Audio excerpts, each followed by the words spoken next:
Saudara sekalian, hari ini saya akan mengkhotbahkan tema tentang koinonia menurut kitab Filipi. Tema koinonia ini adalah tema persekutuan. Di dalam gereja kita menemukan kesalahan mengerti tentang persekutuan. Persekutuan adalah kumpulan dari orang-orang yang nanti muncul kelompok usia yang mirip-mirip. Kelompok usia bisa anak-anak, bisa remaja, bisa pemuda, bisa lansia, bisa pasutri, dan yang lain-lain. Akhirnya terbentuklah persekutuan yang begitu banyak di dalam gereja. Saya pernah melihat jadwal gereja, pelang gereja, dengan semua item-item pelayanan. Begitu saya lihat, langsung saya pikir, jadi hamba Tuhan di gereja itu bisa koma, saudara ya. Ada yang namanya sekolah minggu. Itu biasa. Sekolah minggu terus dibagi. Ada nanti kelas batita. Itu sudah biasa kan? Sesuai dengan umur, karena bahasa kepada anak-anak dan anak-anak itu beda level. Maka dipisah kelas. Itu sudah biasa. Yang menarik, dari sekolah minggu menuju ke remaja, ada persekutuan pra-remaja. Wah, ini menarik ya. Sudah ada pra-remaja, ada persekutuan remaja, saudara. Setelah itu ada menu satu lagi, persekutuan pra-pemuda. Jadi ada pra-pra-pranya gitu ya. Lalu setelah itu ada persekutuan pemuda. Setelah persekutuan pemuda, ada persekutuan yang lebih khusus untuk para jomblo-jomblo yang belum laku-laku. Lalu nanti ada persekutuan lansia. Ada persekutuan kaum bapak-bapak, kaum ibu-ibu, lalu ada pasutri. Ini nanti ada KU lagi, KU1, KU2, dan seterusnya. Bagus tidak? Bagus tidak? Wah, kalau gereja banyak menu seperti itu, langsung kita punya asumsi, ini gereja yang luar biasa, aktivitas begitu banyak. Tetapi akhirnya gereja membentuk persekutuan karena hanya melihat usia. Hanya melihat kelompok-kelompok yang dia kira membutuhkan, maka dia buat persekutuan. Tetapi persekutuan di dalam Alkitab ini berbeda dengan apa yang kita mengerti. Hari ini saya akan memfokuskan 3 poin persekutuan koinonia di dalam kitab Filipi. Mari kita lihat dulu di dalam kitab Filipi. Nanti saya akan bahas tentang background cerita tentang Filipi. Perhatikan Filipi pasal yang pertama. Filipi pasal yang pertama dari ayat pertama sampai ayat kelima. Dari Paulus dan Timotius, hamba-hamba Kristus Yesus kepada semua orang kudus dalam Kristus Yesus di Filipi, dengan para penilik jemaat dan diaken, kasih karunia dan damai sejahtera dari Allah Bapa kita dan dari Tuhan Yesus Kristus menyertai kamu. Aku mengucap syukur kepada Allahku setiap kali aku mengingat kamu, dan dalam setiap kali aku berdoa untuk kamu semua, aku selalu berdoa dengan sukacita. Ayat kelima kita baca sama-sama. Aku mengucap syukur kepada Allahku karena persekutuanmu di dalam pemberitaan Injil mulai dari hari pertama sampai sekarang ini. Ini poin pertama yang sangat penting, persekutuan dalam berita Injil. Atau di dalam bahasa asli, persekutuan dalam Injil. Atau persekutuan yang ada karena Injil. Nah, di dalam zaman gereja mula-mula, di situ pertama kali muncul tema koinonia dikaitkan dengan pengertian persekutuan yang sangat mendalam. Mari kita melihat di dalam kitab Kisah Para Rasul. Ini adalah background penting untuk kita memahami tema tentang koinonia. Pasal yang kedua kitab Kisah Rasul, saya akan baca dari ayat 41 dan 42. Orang-orang yang menerima perkataannya ini memberi diri dibaptis, dan pada hari itu juga mereka bertambah kira-kira 3.000 jiwa. Mereka bertekun dalam pengajaran rasul-rasul dan dalam persekutuan. Dan mereka selalu berkumpul untuk memecahkan roti dan berdoa. Saudara perhatikan komunitas orang percaya yang disebut adalah 3.000 jiwa. 3.000 jiwa, di dalamnya ada umur yang begitu banyak, variasi-variasi yang begitu banyak. Ada yang masih bujangan, ada yang mungkin sudah punya anak, ada yang mungkin sudah ditinggal suami atau istri, dan mungkin ada yang belum pernah nikah sama sekali. 3.000 orang yang begitu banyak, mereka bertekun dalam pengajaran rasul-rasul dan dalam persekutuan. Nah, saudara perhatikan, ada kata pengajaran rasul. Jadi persekutuan itu dibentuk bukan karena lihat usia. Persekutuan ini dibentuk bukan karena gender. Oh, ada wanita-wanita perlu firman, maka persekutuan wanita dibentuk. Di dalam tema koinonia kita menemukan prinsip yang sangat penting di dalam kitab Kisah Rasul, karena ada persekutuan yang fondasinya pengajaran rasul-rasul. Mereka yang sudah mendapatkan Injil, sekarang mereka mendalami firman di dalam persekutuan. Jadi persekutuan itu fondasinya adalah pengajaran. Zaman sekarang persekutuan itu fondasinya adalah kebersamaan, makan-makan, jalan-jalan, rekreasi. Maka kalau gereja ada menu itu, maka akan dianggap gereja ini hidup persekutuannya. Nah, perhatikan koinonia, bahasa asli dari kata persekutuan, ini tidak tepat diterjemahkan fellowship. Tetapi koinonia yang dimaksud di dalam Alkitab melampaui fellowship karena ini mengacu kepada partnership. Partner sama fellowship ini lain. Kalau saya bermitra sama satu orang, lalu kami membentuk satu perusahaan, maka saya ada bagian yang saya keluarkan, dia ada bagian yang dia keluarkan. Dan dua orang yang bermitra harus mempunyai satu misi yang sama, perusahaan kita akan mengacu kemana, dan ujungnya akan jual produk apa. Harus satu visi, dan harus masing-masing berbagian. Tetapi fellowship itu tidak ada unsur mitra. Ketemu, hai, apa kabar? Halo, makanannya enak. Itu fellowship. Lalu yang siapkan makanan ini siapa? Yang siapkan adalah orang yang sudah ditentukan atau gereja yang mempersiapkan. Nah, saudara perhatikan tema koinonia di dalam kitab suci. Mereka itu sudah dengar firman, mereka perlu persekutuan dengan fondasi pengajaran para rasul-rasul. Nah, ini gereja mula-mula.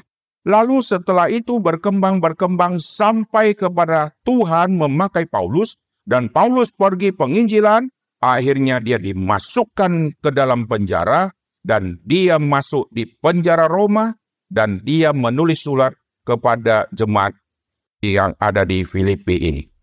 Jemaat yang ada di Filipi mendapatkan surat dari Paulus waktu di dalam misi yang begitu panjang, sampai akhirnya Paulus dipenjarakan di Roma.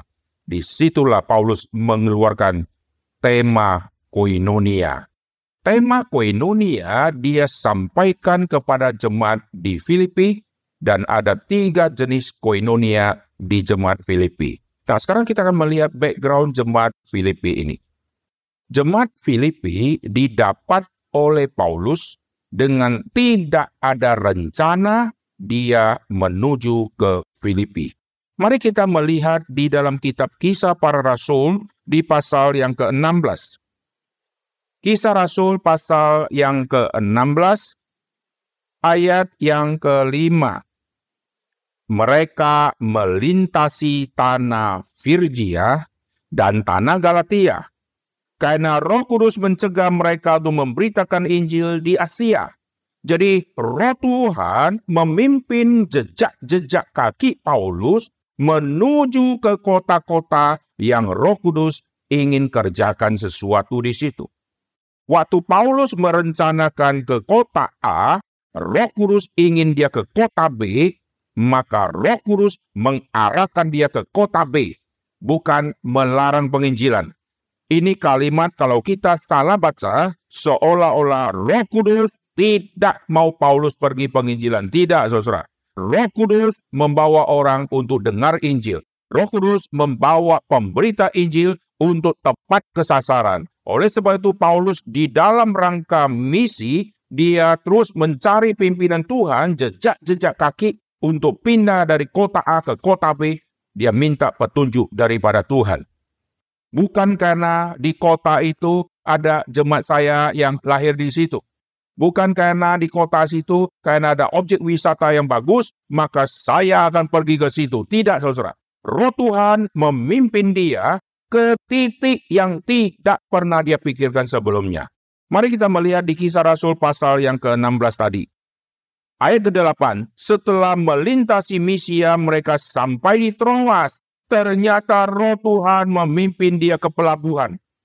Kenapa Roh Tuhan membawa dia ke Troas? Troas adalah kota pelabuhan. Karena Roh Tuhan akan mempertemukan Paulus dengan Lukas. Sehingga muncullah nanti kitab Kisah Rasul yang Lukas yang akan menulisnya. Jadi misi Paulus yang begitu penting harus ada yang catat. Kalau tidak ada yang catat, maka dunia kekristenan kehilangan jejak-jejak kaki misi. Maka semua jejak-jejak kaki misi yang dilakukan oleh GRIIK, MRIIK mesti dicatat. Amin. Dan itu perlu direkap, lalu perlu dijadikan satu video, sehingga itu menjadi satu rekap perjalanan misi untuk menjadi satu acuan untuk generasi mendatang.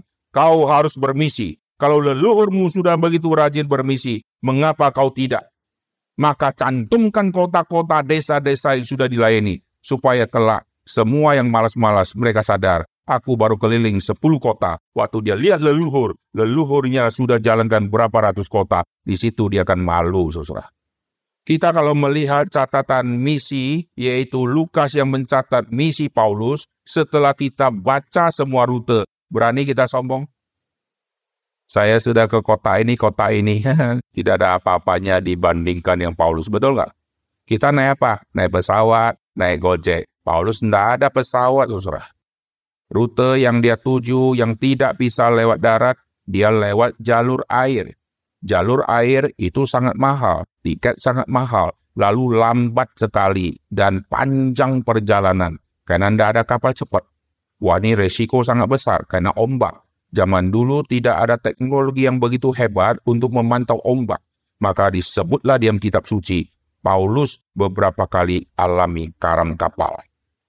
Bayangkan, orang yang kayak begitu sibuk melayani, kalau tidak ada Lukas yang catat, seluruh gereja kehilangan jejak-jejak kaki misi. Kalau tidak ada penulis kitab Injil yang Tuhan pakai menuliskan jejak-jejak kaki Kristus, kita tidak pernah tahu Sidon dan Tirus pernah Yesus kunjungi. Maka perlu ada yang rekap dan catat. Siapakah yang akan catat? Paulus tidak pernah tahu. Ternyata Roh Tuhan memimpin dia di dalam rangka misi untuk mempertemukan dia dengan Lukas di Troas. Maka sejak Lukas gabung, kalimat di Kisah Rasul langsung berubah menjadi kata kami. Kami pergi. Sebelum itu mereka. Karena Lukas waktu tulis, waktu dia belum ikut, mereka. Paulus, Barnabas, mereka. Setelah dia ikut, kami. Karena dia sudah masuk ke dalam. Nah, perhatikan dari Troas, itu seberangnya adalah wilayah Makedonia. Nah, Paulus belum ada rencana apapun untuk menuju ke sana. Dan di Troas itulah dia dapat visi Makedonia, dan akhirnya dia taat, dan dia berangkat ke Makedonia, dan dia tiba di kota Filipi. Makedonia begitu banyak kota-kota, ada yang besar, ada yang kecil. Dan dia tiba di Filipi. Ini dicatat di Kisah Rasul 16. Mari kita lihat. Di Kisah Rasul pasal yang ke-16, saya baca dari ayat ke-9, karena ini background penting untuk kita memahami tentang Filipi. Pada malam harinya tampaklah oleh Paulus suatu penglihatan, ada seorang Makedonia berdiri di situ dan berseru kepadanya, katanya, menyeberanglah kemari, tolonglah kami. Tidak pernah ada rencana dia seberang, jikalau tidak ada misi ini. Tidak ada visi Makedonia, maka tidak ada visi menyeberang. Setelah Paulus melihat penglihatan-penglihatan itu, segeralah kami, perhatikan, Lukas sudah join di situ. Segeralah kami mencari kesempatan untuk berangkat ke Makedonia, karena dari penglihatan itu, kami menarik kesimpulan.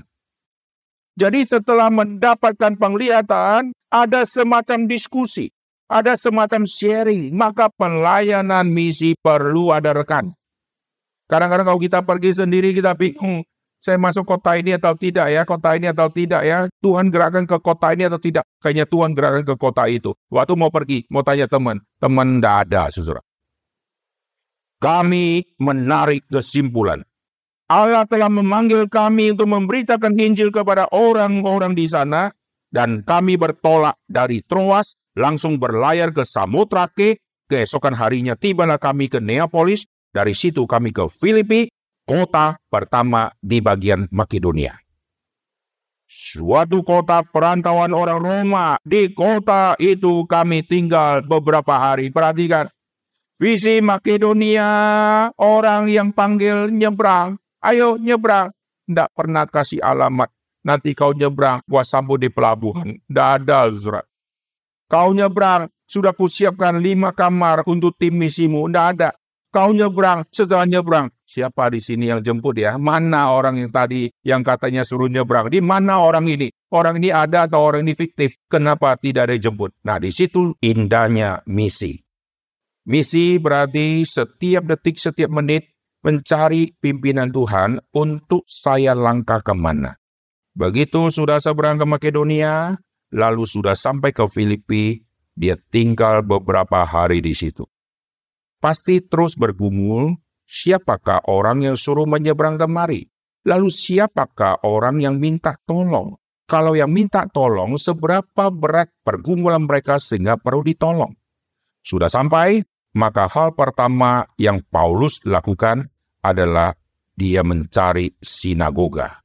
Dia mencari sinagog untuk bertemu dengan kelompok-kelompok Yahudi plus orang-orang proselit dari agama yang non-Yahudi yang sudah tertarik sama Yahudi dan mereka kelompok-kelompok yang disebut proselit. Lalu di dalam ibadah mereka yang kecil itulah Paulus bisa melihat perkembangan orang yang tanda petik percaya berapa orang di tempat itu. Ini daerah kafir, saudara. Maka di daerah kafir, dia bagaimana bisa mendapatkan? Dia tidak datang ke pemerintah untuk minta data-data orang Kristen atau orang Yahudi. Tidak bakalan dikasih. Kalau dikasih pun, itu semua jebakan. Lalu nanti Paulus kalau pergi, ketahuan ternyata di situ betul adanya. Paulus mencari tahu bagaimana kondisi orang-orang kalau ada orang Yahudi, berapa orang? Lalu mereka beribadah di mana? Maka Paulus dengan pimpinan Tuhan mencari sinagoga. Saudara, kalau sampai ke satu kota cari gereja, saudara pakai cara apa cari gereja? Kiri kanan non-Kristen. Saudara naik sepeda motor, keliling, lihat pelang gereja. Nah, kalau ada pelang. Kalau tidak ada pelang, saudara cari ya di mana? Saudara mulai lihat kan? Rumah penduduk. Kira-kira ini yang nuansa ada Kristen atau tidak. Dari cara kostumnya, ini bukan. Lalu lihat binatang-binatang piaraan. Kalau di daerah, saudara lihat ada anjing kecil atau anjing rame-rame lari sini, lari sana. Nah, kira-kira saudara tahulah di sini ada orang Kristen. Apalagi ada cunyuk yang lewat-lewat, yang babi yang lewat-lewat. Saudara harus tahu ini ada daerah Kristen. Tapi kalau tidak ada sama sekali dua jenis binatang itu, nah kemungkinan ini daerah non-Kristen. Nah, dari saudara lihat binatang, saudara bisa duga-duga. Nah, bayangkan bagaimana Paulus menemukan tempat ibadah orang Yahudi. Nah, ini kalau bukan pimpinan Tuhan, tidak mungkin. Mari kita lihat Kisah Rasul pasal ke-16 tadi. Setelah dia sampai ke Filipi, dia tinggal beberapa hari. Nah, ini semua pendahuluan sangat penting karena nanti akan berhubungan dengan koinonia. Pada hari Sabat, kami keluar pintu gerbang kota. Jadi dia tunggu hari Sabat. Saudara kalau mau cari orang Kristen, tunggu hari Minggu. Lihat mereka keluar rumah pakai bajunya seperti apa. Baju tidurkah? Atau pakai daster? Atau pakai baju rapi-rapi. Kalau hari Minggu, ada penduduk yang pakai baju rapi-rapi, lalu bawa anak kecil, kemungkinan yang sangat besar, pasti akan pergi ke gereja. Dari situ saudara akan tahu, tanya dia, ibu atau bapak, gereja di mana? Maka akan ketahuan, saudara. Tapi kalau di hari Minggu, saudara lihat abang-abang naik sepeda, nah kemungkinan ini bukan ini. Lalu yang jogging-jogging, kemungkinan bukan. Kalau saudara pergi ke pedalaman, saudara gampang mendeteksi orang Kristen atau bukan. Lihat di hari Minggu, dia pakai baju yang sudah rapi atau belum. Kalau sudah rapi, rata-rata mereka mau ke gereja. Apalagi kalau dia pegang Alkitab, kita semakin yakin pasti ke gereja. Nah, saudara perhatikan, Paulus menunggu hari Sabat. Waktu dia sudah tiba hari Sabat, dia mau mendeteksi. Nah, setelah masuk di hari Sabat, dia mau cari. Perhatikan. Dia menyusur tepi sungai. Alkitab tulis kami. Lukas ikut. Mereka menyusur tepi sungai. Cari rumah ibadat. Lalu mereka ketemu. Setelah duduk kami berbicara kepada perempuan-perempuan yang ada berkumpul di situ. Nah, setelah dia ketemu, dia bicara. Seorang dari perempuan-perempuan itu yang bernama Lydia bukan orang Yahudi. Lydia adalah kelompok proselit. Dia tertarik sama Yahudi, tetapi belum pernah ada Injil tiba kepada dia dan sudah beribadah. Banyak orang di gereja yang katanya sudah beribadah, sudah ke rumah Tuhan, tetapi sebetulnya belum ada Injil keselamatan yang mereka mengerti. Maka saya biasanya selalu kunjungi gereja. Kalau ada kesempatan, saya akan khotbah di gereja itu. Karena banyak orang beribadah di situ, mungkin sebagian di antara mereka belum menerima Tuhan Yesus, tetapi sudah datang beribadah dan rutin. Nah, perhatikan wanita-wanita. Di dalamnya ada satu yang disebut Lydia, yang beribadah kepada Allah. Jadi sudah bagus ya, tapi orang ini perlu Injil. Tuhan membuka hatinya sehingga ia memperhatikan apa yang dikatakan oleh Paulus. Sesudah ia dibaptis bersama-sama seisi rumahnya, ia mengajak kami, jika kamu berpendapat bahwa aku sungguh-sungguh percaya kepada Tuhan, mari menumpang di rumahku. Langkah kedua, nginap di rumah penduduk. Nah, ini menarik, saudara ya. Mereka sudah masuk ke satu tempat, cari gereja. Setelah dapatkan gereja, di situ dia khotbah, di situ sinagog mendengarkan firman, lalu orang-orang yang berkumpul, perempuan-perempuan itu, diantaranya ada Lydia. Dan Lydia akhirnya percaya Tuhan, dan Tuhan memakai Lydia untuk menampung Paulus, dan saya percaya melalui Lydia inilah Paulus memetakan seluruh Filipi. Keunggulan kita tinggal di rumah penduduk, kita langsung bisa dapat semua informasi tentang kampung itu melalui hamba Tuhan yang kita nginap di rumahnya. Karena dia sudah 20 tahun misalnya ada di situ. Maka dengan satu kali nginap, kita bisa istirahat, kita langsung mendapatkan semua pemetaan mana yang kita bisa masuk dan mana yang kita tidak bisa masuk. Nah, perhatikan setelah Paulus sudah masuk ke Filipi, itu saatnya pertama kali Injil tiba di Filipi dan buah yang dihasilkan adalah Lydia. Nanti pelan-pelan Filipi akan berkembang menjadi jemaat. bukan lagi menjadi orang-orang Yahudi yang beribadah di sinagog yang tidak ada Kristus, tetapi sudah disebut jemaat, sudah disebut orang-orang kudus, orang-orang yang dipisahkan karena Kristus sudah memenangkan mereka. Berarti kelompok-kelompok Yahudi tadi yang berkumpul, baik ada perempuan kah, ada laki-laki kah, nanti satu persatu akan bertobat dan mereka akan menjadi jemaat mula-mula yang ada di Filipi. Mereka mendapatkan firman dari Rasul Paulus. Setelah dapatkan firman dari Rasul Paulus, mereka akan bersekutu. Nah, perhatikan. Jemaat mula-mula bersekutu di atas fondasi pengajaran rasul-rasul. Nanti Filipi, jemaat-jemaat akan bersekutu di atas fondasi pengajaran rasul, karena Paulus yang mengajarkan. Nanti mereka akan diajarkan firman, tetapi Paulus tidak bisa lama di situ. Paulus akan dipenjara. Nanti Paulus akan menetapkan penatua. Paulus akan menetapkan penatua. Lalu nanti akan disebut ada diaken. Berarti melalui proses waktu, Injil terus berkembang, maka ada nanti yang disebut penatua, ada nanti yang disebut diaken di Filipi. Mari kita lihat kembali ke kitab Filipi. Kitab Filipi pasal 1 ayat 1. Dari Paulus dan Timotius hamba-hamba Kristus Yesus kepada semua orang kudus dalam Kristus Yesus di Filipi. Jadi bukan Yahudi yang masih di bawah Taurat, tetapi Yahudi yang sudah Kristen karena sudah dalam Kristus Yesus. Dengan para penilik jemaat, atau lebih tepat diterjemahkan, ini kelompok tua-tua atau penatua. Dan diaken. Wah, saudara perhatikan ya, ini sudah ada kelompok rohaniawan. Sudah ada penatua. Penatua-penatua diangkat untuk menggantikan posisi-posisi rasul, karena rasul-rasul akan pindah ke kota-kota yang lain, maka penatua awam ini yang akan menggembalakan secara sementara jemaat yang ada di situ, sampai kalau suatu saat ada orang utusan yang dikirim untuk menetap ke situ, maka orang ini yang akan memegang kendali yang sangat penting. Jikalau tidak, maka penatua yang akan memegang semua kendali.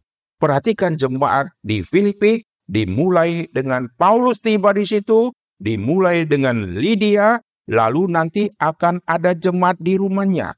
Mulai berkembang, penginjilan mulai berkembang, lalu mereka bersekutu. Mereka waktu bersekutu, mereka bukan fellowship, karena fellowship hanya ketemu, makan, minum, halo, apa kabar, anakmu gimana, ujiannya gimana, lulus kapan, libur kapan, tetapi mereka masuk di dalam koinonia yang berarti partnership. Maka kalau partner berarti mitra. Jikalau 20 orang ada di dalam satu koinonia persekutuan, maka masing-masing akan berbagian. Apa yang mereka akan bagikan, semua harta milik yang mereka miliki, itu bukan lagi milik mereka, tetapi milik bersama, tanda petik. Maka gereja mula-mula, mereka yang bersekutu, mereka yang sudah dapat firman, mereka adalah orang yang nanti terus akan membagi-bagikan apa yang mereka miliki. Ini ciri-cirinya. Karena ini partnership, bukan fellowship. Jadi kalau saya sama yang lain sudah di persekutuan, bagian saya berapa, bagian kamu berapa, bagian kamu berapa, semua ikut keluar. Ini namanya partnership. Nanti ini akan menjadi satu pola koinonia yang terjadi di dalam zaman perjanjian baru. Akhirnya nanti kita akan melihat di kota Filipi dengan radius yang luas yaitu Makedonia, mereka yang sudah mendapatkan pengajaran daripada Rasul, dan mereka yang sudah dididik di dalam ajaran firman, mereka akan hidup di dalam partnership, maka mereka tidak peduli kaya atau miskin, semua disebut mitra, semua berbagian. Itulah sebabnya muncul di dalam kalimat di dalam perjanjian baru. Adalah kasih karunia jikalau kami bisa memberikan persembahan. Mereka mengharapkan Paulus, terimalah persembahan kami, meskipun kami sangat miskin. Mereka menderita karena orang yang percaya Tuhan Yesus pasti susah untuk dapat kerja. Karena kiri kanan semua non-Kristen. Lalu mereka mengaku saya pengikut Kristus. Langsung tidak diterima kerja. Maka akan terjadi kesulitan ekonomi di kalangan orang-orang percaya. Dan mereka yang sangat miskin itu, mereka sudah hidup di dalam partnership. Maka semua yang miskin tidak merasa mereka miskin. Semua ikut berbagian. Dan Paulus waktu melihat rohani mereka yang luar biasa waktu mau memberi, Paulus sangat membanggakan apa yang mereka kerjakan. Dan Paulus bangga, ini semua yang mereka bisa kerjakan. Ini kalau bukan roh Tuhan yang memimpin mereka itu tidak mungkin. Dan Paulus kaget luar biasa. Dia taksir angkanya kira-kira begini, ternyata mereka memberikan lebih dari kemampuan mereka dan lebih dari apa yang Paulus pikirkan. Jadi saudara perhatikan, ini koinonia sudah dijalankan dengan benar. Semua sudah jadi partner, maka semua sekarang berbagian. Tolong terima persembahan kami untuk diserahkan kepada orang-orang kudus yang ada di Yerusalem. Mereka adalah orang Yahudi yang sudah menjadi orang Kristen. Daerah Makedonia, daerah kafir. Daerah kafirnya sudah hidup miskin karena mereka tidak bisa dapat kerja dengan leluasa lagi karena sudah jadi orang Kristen. Tetapi mereka mengingat di Yerusalem orang Yahudi sedang mengalami kesusahan. Kami juga alami kesusahan. Karena tema fellowship adalah tema partner, maka semua ikut memberikan persembahan untuk mendukung yang namanya Yerusalem. Nah, saudara perhatikan, kasih muncul di dalam persekutuan. Bukan kasih yang say hello, kasih yang ikut berbagian. Ini yang paling sulit. Kita kalau senyum, pagi Pak. Setelah orang itu lewat, muka kita langsung diam. Karena sudah di-setel. Pagi Pak. Lewat dia kan.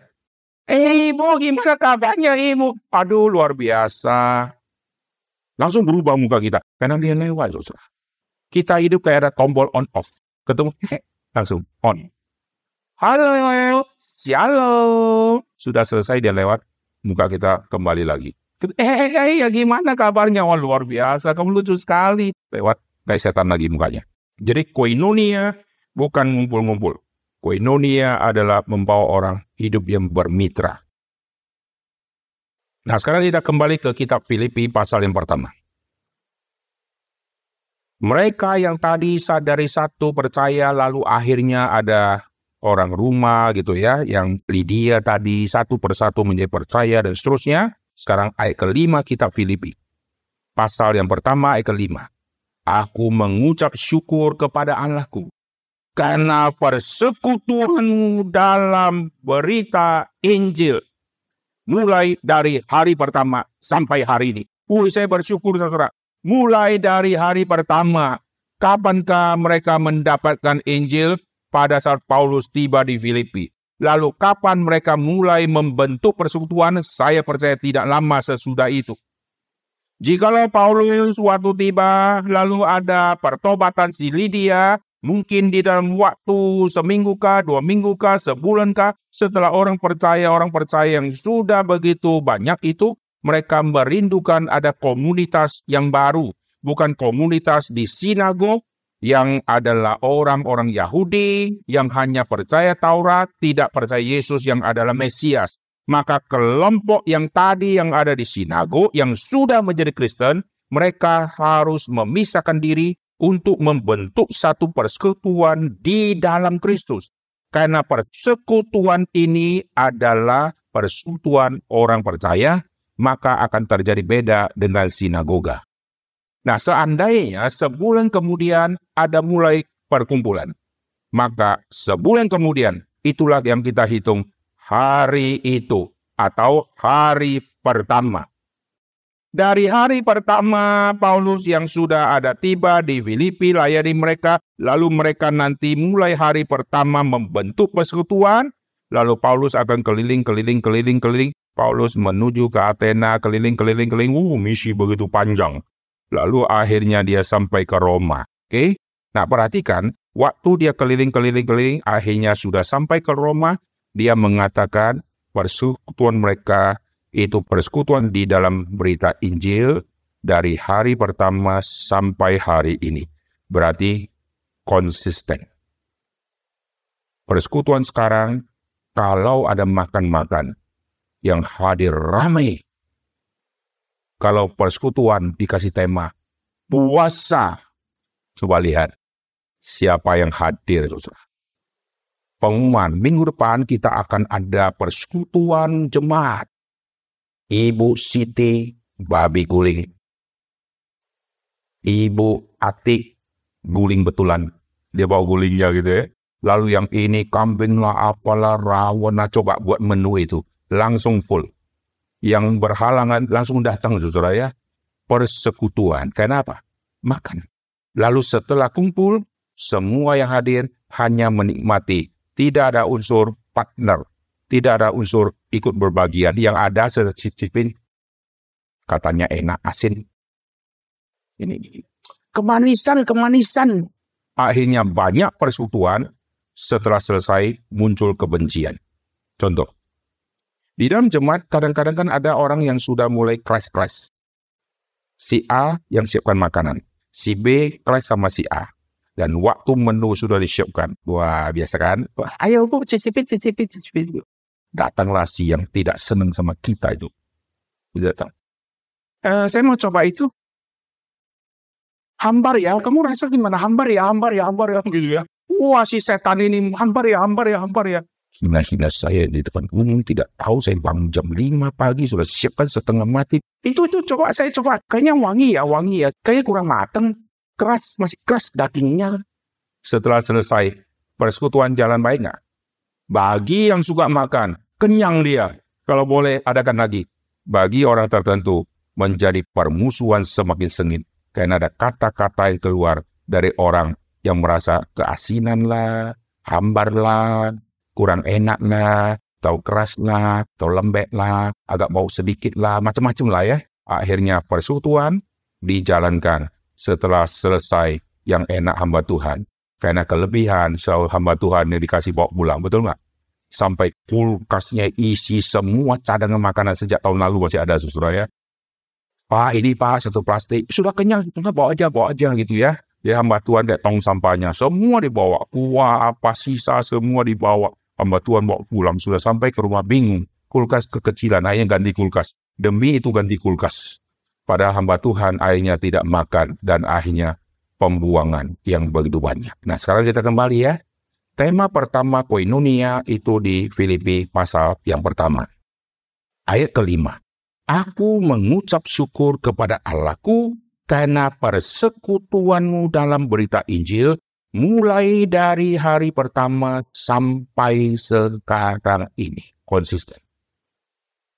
Dulu di satu cabang gereja Reform. Ibu-ibu minta, di gereja lain di Reform ada persekutuan wanita. Kita pengen, Pak, dibuatlah persekutuan wanita. Betul. Ibu-ibu yang sudah bosan di rumah itu. Memang ada yang pasti memang haus ya. Tapi jangan kira mereka datang karena betul-betul haus semua. Karena di rumah enak dia. Kunci mobil sudah dibawa sama suami. Istri tahanan rumah, tidak bisa kemana-mana. Keluar masih tunggu suami pulang. Maka solusi yang bisa keluar dari rumah adalah alasan rohani. Ikut komisi wanita. Ikut pembesukan jemaat. Misalnya ya, kalau kita di GRI Buaran, kapan kita besuk jemaat kita di Bogor? Di Bogor, padahal dia pengen coba asinan di Bogor. Udah lama gue nggak pergi. Di rumah saya tidak bisa keluar. Kadang suami bawa satu mobil pulang, sudah malam tidak bisa keluar-keluar. Lalu pembesukan, luar biasa. Besuk 2 orang. Berangkatnya pagi, pulangnya sore. Karena habis itu ke mall, jalan-jalan lah, kuliner. Ini kesempatan, saudara ya. Bagi yang sudah enek di rumah. Nah, komisi wanita dibentuk, datanglah orang begitu banyak. Wah, luar biasa hidup. Lalu bapak-bapak sok rohani. Pak Pendeta, kalau ibu-ibu dibina, kami kepala keluarga juga perlu dibina. Bentuk dong komisi pria. Bagus tidak? Akhirnya dibentuklah komisi pria. Hari pertama dibentuk, luar biasa. Datanglah bapak-bapak itu. Setelah itu mulai berkurang. Karena bapak-bapak kan tidak bawa makan, saudara ya. Yang ada debat bisnis. Budak. Akhirnya lama-lama sisa 5. Akhirnya sisa hamba Tuhan sama MC. MC-nya vikaris. Sisa berdua. Akhirnya tutup. Banyak komisi pria tutup. Lalu komisi wanita tetap ada. Nah, salah satu alasan ya karena itu juga ya. Sudah enak di rumah, tapi saya percaya ada yang sungguh-sungguh ya. Tapi sungguhkah kau datang ingin persekutuan? Setelah ikut persekutuan, firman Tuhan kau dengar, berapa yang kau resapi, atau kau sibuk mempersiapkan makanan-makanan, karena hari itu ada makanan-makanan. Maka koinonia menjadi salah arah. Remaja juga sama. Kita persuara remaja, kita tidak di dalam gereja. Wah, luar biasa. Dulu ada satu pendeta bicara sama saya, Pak, kami pemuda tidak di gedung gereja. Jadi gimana? Kami Sabtu pertama, kami persekutuannya di mall. Persekutuan pemuda di mall. Gimana cara persekutuan? Jadi kami buat outdoor semua. Jadi sambil jalan kita merenungkan firman. Omong kosong, saudara, sambil jalan renungkan firman. Memang ku renungkan firman-Mu siang dan malam, tapi tidak dikasih koma mall. Nggak ada itu, saudara ya. Lalu nanti minggu kedua, kami jalan-jalan sama pemuda-pemuda, kami berenang sama-sama. Hanya kami kompak. Bagus tidak? Itu persekutuan tidak dibangun di atas fondasi pengajaran, tetapi jalan-jalan, saudara. Kali pertama engkau jalan, kali kedua jalan, lama-lama enak juga, betul nggak? Mau kemana lagi? Udah habis toh? Akhirnya nanti mulai pelotol hilang satu. Akhirnya persekutuan menjadi bubar karena salah arah, karena fondasi tidak benar. Nah, sekarang kita kembali. Paulus memuji persekutuan mereka yang begitu konsisten. Yang mengikat persekutuan menjadi konsisten bukan karena makanan, tetapi karena mau belajar sama-sama. Nah, kesulitan lagi, yang datang mau belajar, tapi dia tanya, hamba Tuhannya siapa? Kalau si A, maaf, saya nggak bisa. Si B, saya pasti datang. Dia pilih-pilih, saudara. Akhirnya kalau si A dia tidak datang, si B dia datang, si C dia malas-malas, si D malas-malas, si A muncul lagi di 3 bulan kemudian. 3 bulan baru muncul lagi. Akhirnya pengertian firman nggak tambah, karena persekutuan dia kalau mau datang, dia cek siapa yang sampaikan firman. Ini bahaya, saudara. Nah, saudara perhatikan di dalam jemaat mula-mula mereka berkumpul. Mereka berkumpul sama-sama merasakan bagaimana pertobatan yang mereka terima. Mereka perlu belajar lebih dalam dan mereka bertekun di dalam ajaran para rasul. Lalu mereka yang sudah bertekun, nanti langkah berikutnya mereka terus akan membagi. Apa yang ada dalam diri mereka, mereka tidak simpan, mereka terus lakukan kebiasaan ini, terus membagi. Akhirnya sampai kepada zaman Paulus, kita melihat Paulus mentegakkan satu jemaat di Filipi, dan jemaat di Filipi mengerti tema koinonia ini. Dan nanti mereka akan belajar untuk berbagi, karena mereka jadi partner. Mari kita kembali ke Filipi pasal yang pertama tadi. Persekutuanmu dalam berita Injil mulai hari pertama sampai sekarang ini. Nah, ini poin pertama, puncaknya ada di ayat 20 dan 21. Setiap poin ada puncaknya.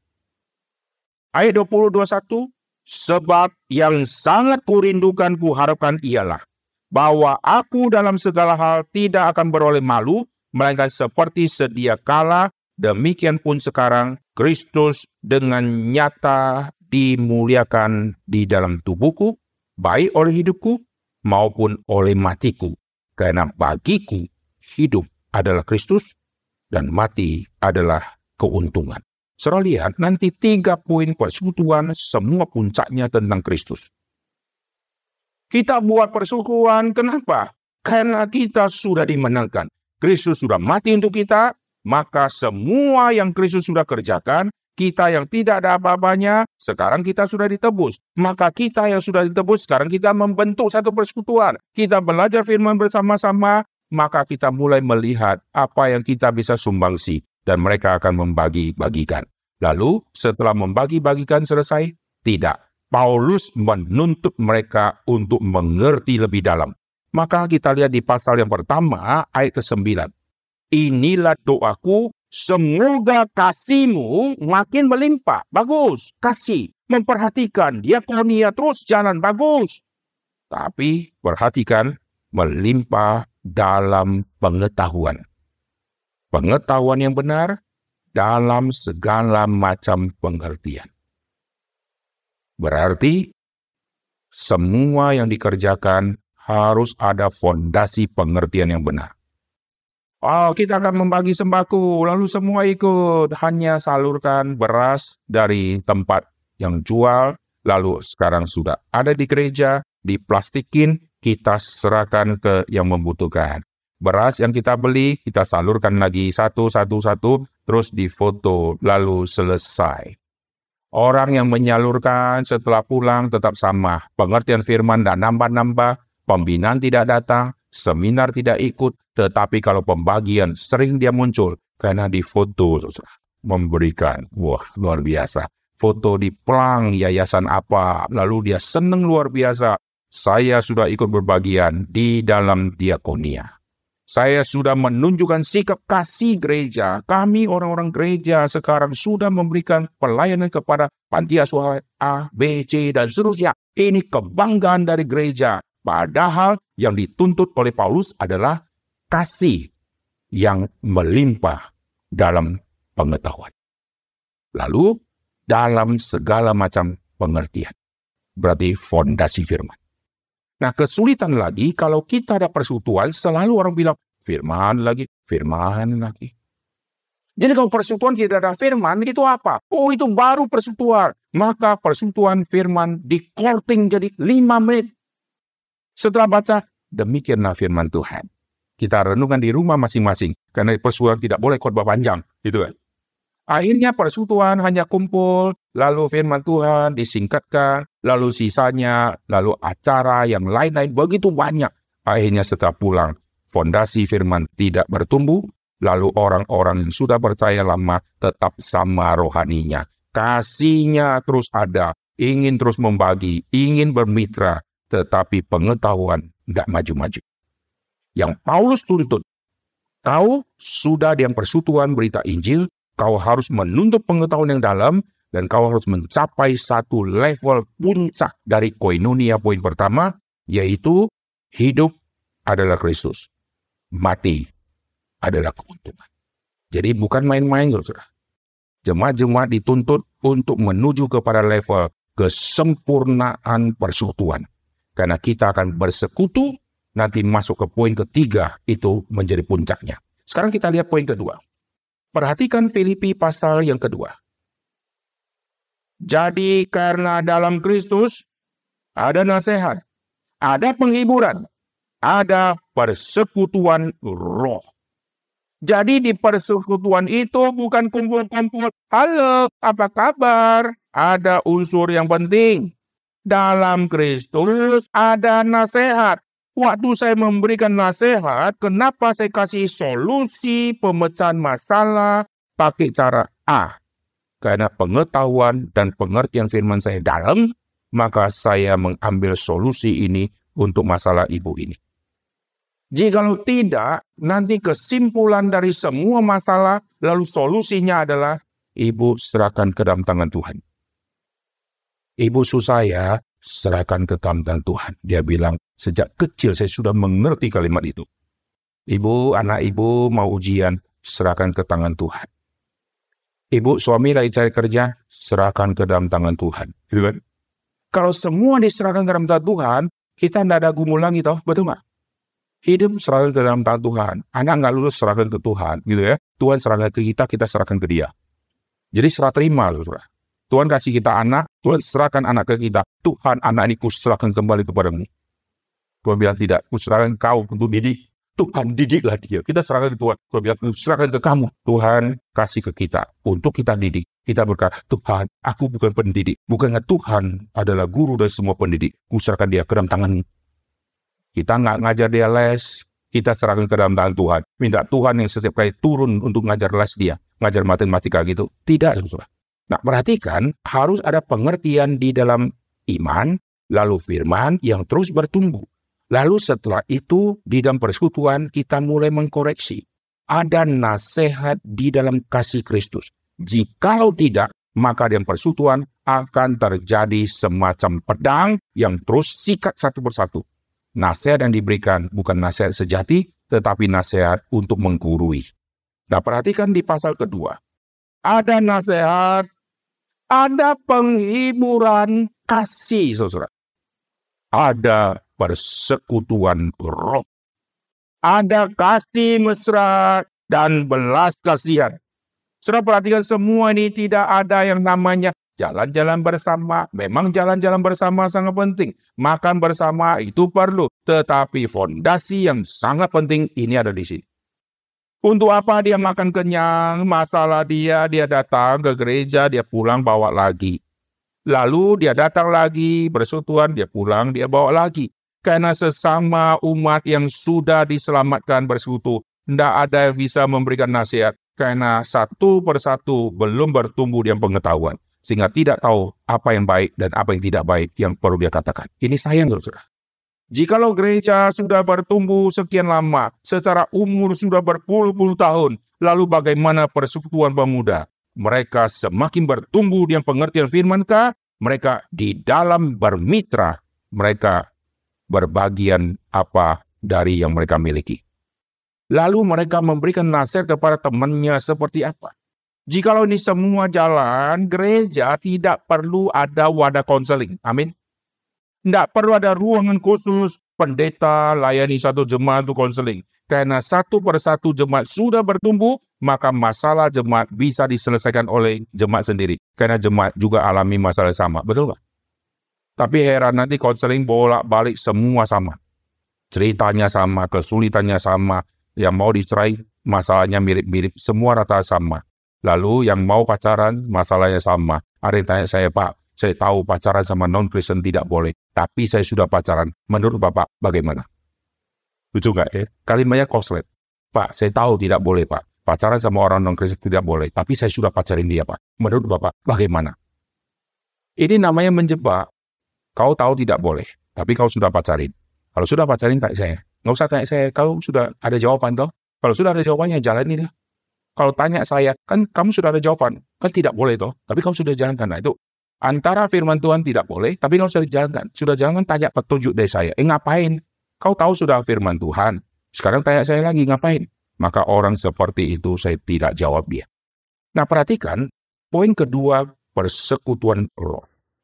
Jadi ada ikatan Injil, ada persekutuan roh. Kalau saudara perhatikan tulisan Paulus, bicara roh, nanti ada buah roh.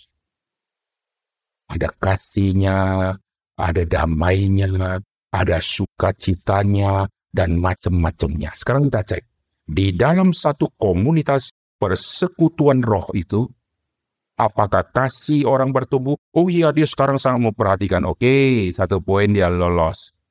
Sukacita, damai sejahtera yang lain-lain, apakah muncul? Penyangkalan diri, apakah muncul? Akhirnya kita cek, cross-check. Ada berapa poin yang kita masih gagal? Maka kita harus tuntut diri kita untuk lolos dari semua ini. Karena ini bicara persekutuan roh. Yang ada kita temukan, yang benci tetap benci, yang tidak sabar tetap tidak sabar, tapi persekutuan dia rajin, yang malas tetap malas gitu ya. Dia datang karena ada makanan, dia datang karena hamba Tuhannya, dia datang karena ada sesuatu yang menarik, lalu sisa yang lain dia tidak mau datang lagi, hanya dia memilih-milih, saudara. Persekutuan roh, ada penghiburan, karena Roh Kudus, roh penghibur. Ada unsur simpati, memperhatikan, mengayomi, lalu mendidik. Roh Kudus adalah pendidik, saudara. Jikalau persekutuan dalam roh, kita sudah bersekutu sama-sama, sekarang kita pulang masing-masing ke rumah. Kita seperti utusan konselor-konselor ke rumah kita masing-masing, sehingga hadapi anak kita yang masalah, kita bisa memberikan nasihat dan penghiburan. Itu pembesukan langsung jalan, saudara. Tidak usah tunggu hamba Tuhan. Kalau sudah bel pintu, tetot. 1 kali hamba Tuhan besuk saya. Tetot. 2 kali hamba Tuhan besuk saya. Lalu kalau tidak, tetot, hamba Tuhan ini tidak pernah besuk saya. Tidak perlu, saudara. Kalau semua jemaat sudah dewasa, mereka kembali ke rumah, ketemu anak remajanya, remaja ini gereja di kita. Orang tuanya memberikan petunjuk dan nasihat dan penghiburan, diam kasih. Orang tua sudah melayani, mewakili gereja. Anak muda ini tidak perlu lagi konseling sama orang gereja, betul nggak? Karena orang tua. Tapi yang banyak itu apa? Orang tua yang menyesatkan si anak, tanda petik ya.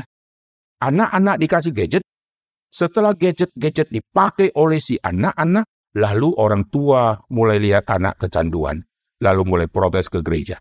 Saya lihat program remaja di gereja ini tidak ada bicara gadget. Anak-anak sekarang mereka terikat sama gadget. Bolehkah buat tema tentang gadget? Sekarang saya tanya, setelah tema gadget dibahas, anak remaja berhenti main gadget? Orang tuanya malah berikan gadget yang lebih mutakhir, saudara. Di-upgrade gadget yang lama, kita bingung, kok jadi begini? Orang tua yang pasang wifi kenceng di rumah, maka dia bisa main Mobile Legends. Orang tua yang belikan handphone yang layarnya sudah tajamnya luar biasa, sehingga bisa menampung semua game yang perlu memori yang besar. Ini orang tua sudah rusakin, lalu serahkan ke gereja. Harap satu kali persuan remaja dengan tema gadget, anak itu akan buang gadget. Ini semua omong kosong. Jadi gereja menjadi penampung semua kerusakan orang tua yang sudah salah didik anak. Jika orang tua ikut persekutuan, orang tua sudah dewasa, orang tua yang selesaikan semua masalah-masalah di dalam keluarganya. Nanti orang tua dia punya teman, dia selesaikan masalah temannya. Akhirnya orang tua dia menjadi utusan setelah keluar dari persekutuan. Karena persekutuan itu fondasinya adalah berita Injil, pengajaran, dan ada persekutuan roh. Ada unsur menghibur, saudara. Perhatikan poin yang kedua, ini puncaknya di ayat ke-5. Hendaklah kamu dalam hidupmu bersama menaruh pikiran dan perasaan yang terdapat juga dalam Kristus Yesus. Ini bicara kenosis sampai ayat ke-8. Nah, kita tidak baca ayat ini. Tadi, poin pertama, puncaknya hidup adalah Kristus, mati adalah keuntungan. Poin kedua, persekutuan roh, puncaknya mencapai level kenosis. Wah, kalau kita sudah mencapai level kenosis, ada spirit itu, kita ke gereja nggak sombong-sombong, saudara. Saya direktur utama. Semua sudah tidak ada. Ini contoh di dalam pasal 1 ayat 1. Paulus rasul, tetapi dia tidak membanggakan dirinya. Aku rasul yang paling hebat. Tahu tidak? Aku hambanya Kristus. Aku sama Timotius, kami beda level. Tidak. Di pasal 1 ayat 1, dia samakan dia sama Timotius menjadi satu level. Ini spirit kenosis ada di Paulus. Perhatikan pasal 1. Dari Paulus dan Timotius. Tidak ada keterangan Paulus yang senior, Timotius yang junior. Tidak ada itu. Hamba-hamba Kristus Yesus. Kami semua levelnya sama. Ini spirit kenosis daripada Paulus. Dan ini orang yang sangat matang di dalam persekutuan. Maka di mana Paulus ada, persekutuan terjadi, penghiburan terjadi, nasihat terjadi, pengajaran terjadi. Di mana saja dia ketemu orang, ada penghiburan terjadi, nasihat terjadi, berita Injil terjadi. Maka muncullah perkembangan kekristenan yang luar biasa pesat. Karena di mana orang yang berada itu, dia akan menyampaikan berita penghiburan, lalu berita Injil. Oke, itu poin kedua, persekutuan roh, lalu mencapai puncaknya, yaitu kenosis. Sekarang kita lihat poin yang ketiga di Filipi pasal yang ketiga. Filipi pasal ketiga di ayat ke-10.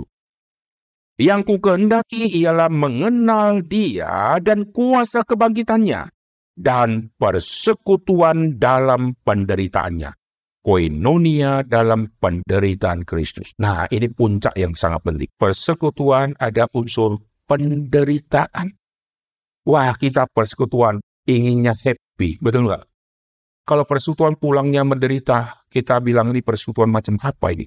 Ada orang tulis informasi pesan ke saya, ya Pak, kita orang Kristen hidup di dunia sudah menderita. Masa ikut Yesus harus menderita lagi? Orang ini tidak mengerti ikut Kristus harus menderita. Kita sebagai orang Kristen, orang yang sudah ditebus, kita hakikatnya adalah harus menderita bagi Kristus. Nah, saudara perhatikan, penderitaan ini adalah poin yang sangat penting di dalam tema persekutuan. Persekutuan di dalam penderitaan Kristus.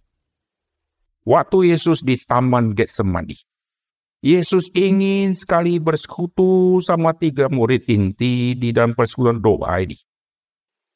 Yesus mengajak 3 murid inti, tapi 3 murid inti tidak mau. Dan mereka tidak mau ikut bersama-sama bergumul tentang kematian Tuhan Yesus, karena itu adalah Taman Getsemani saat terakhir Yesus sebelum dia ditangkap. Persekutuan dalam penderitaan. Mereka enak-enak tidur. Akhirnya setelah itu, Yesus ditangkap, dan Yesus diadili, Yesus dihukum, dan akhirnya Yesus dimatikan. Nah, sampai kita melihat, rasul-rasul setelah di hari Pentakosta, mereka mengerti, menderita, itu bagian dari persekutuan yang sangat penting. Saya kasih contoh begini. Waktu saya melayani, saya menderita. Wah, saya bisa menikmati persekutuan di dalam penderitaan Kristus ini. Karena demi Kristus saya menderita. Kalau demi Kristus saya menderita, Roh Tuhan tidak mungkin undur daripadaku, Roh Tuhan akan menghibur saya. Jadi meskipun kiri kanan saya tidak ada orang, saya di penjara, tetapi ada persekutuan yang intim antara saya sama Tuhan, Roh penghibur menghibur saya. Roh penghibur membimbing saya. Inilah yang terjadi waktu Rasul ditangkap, Rasul dipenjarakan, bisa ada muncul nyanyian di dalam penjara. Karena ada sukacita, damai sejahtera, dan tidak takut. Pada saat mereka bisa kabur, mereka tidak kabur. Ini terjadi di kepala penjara Filipi yang akhirnya bertobat. Saya bisa kabur, mereka tidak kabur. Berarti ada damai di dalam tahanan. Dan karena mereka tidak kabur, akhirnya Tuhan memakai cara itu, Tuhan akan memenangkan kepala penjara. Ada damai, sukacita, cinta kasih, tidak ada kebencian. Itu buah roh muncul di dalam diri pelayan yang akhirnya mengajarkan tema koinonia di kitab Filipi, yaitu Paulus itu. Wah, luar biasa. 3 level tema koinonia di kitab Filipi, kalau kita betul-betul jalankan, gereja akan bertumbuh sangat pesat. Amin. Orang Kristen akan bertumbuh rohani sangat baik. Tapi kalau 3 poin ini kita lolos 1, kita kurang sempurna. Lolos 2, lebih tidak sempurna. Lolos 3-3-nya, itu persekutuan yang salah, susah. Itu adalah fellowship, tapi bukan partnership. Karena tema yang Paulus pakai adalah partnership. Kalau hanya kumpul-kumpul, orang berdosa lakukan itu.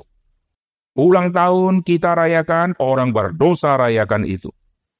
Orang nikah, resepsi, orang berdosa rayakan itu. Tapi persekutuan dengan adanya pengajaran Rasul, hanya orang Kristen yang lakukan. Amin. Persekutuan yang puncaknya kenosis, hanya orang Kristen yang kerjakan. Persekutuan yang puncaknya hidupku adalah Kristus, mati ada keuntungan, hanya orang Kristen yang lakukan. Terakhir kita lihat poin yang ketiga, puncaknya adalah di pasal ketiga, ayat 13 dan ke-14. Lihat pasal yang ketiga, ayat ke-13. Saudara-saudara, aku sendiri tidak menganggap bahwa aku telah menangkapnya, tetapi ini yang kulakukan, aku melupakan apa yang telah di belakangku, dan mengarahkan diri kepada apa di hadapanku, dan berlari-lari kepada tujuan untuk memperoleh hadiah, yaitu panggilan surgawi dari Allah dalam Kristus Yesus. Jadi persekutuan yang membawa semua anggota mengerti panggilan mereka masing-masing di hadapan Kristus. Bukan kumpul-kumpul pulang, masalah tetap sama, solusi tidak ada. Tanya sesama orang yang bersekutu, dia bilang, aku tidak tahu, tanya bosku saja. Tanya lagi, ada masalah saya bisa nggak tolong? Aduh, saya nggak bisa, tanya vikaris saja. Lalu selama menjadi orang Kristen, tidak pernah menghibur, tidak pernah menasihatkan, nggak pernah memberikan pengertian apapun, sayang sekali. Lalu setelah jadi orang Kristen, nggak ngerti panggilan hidup, lucu, serah. Tapi ibadah lancar, semua bagus, rajin, luar biasa, tapi tidak tumbuh-tumbuh. Oke, terakhir kita baca pasal 1 ayat yang ke-9. Kita baca ayat ini, kita baca sama-sama, lalu kita akan berdoa.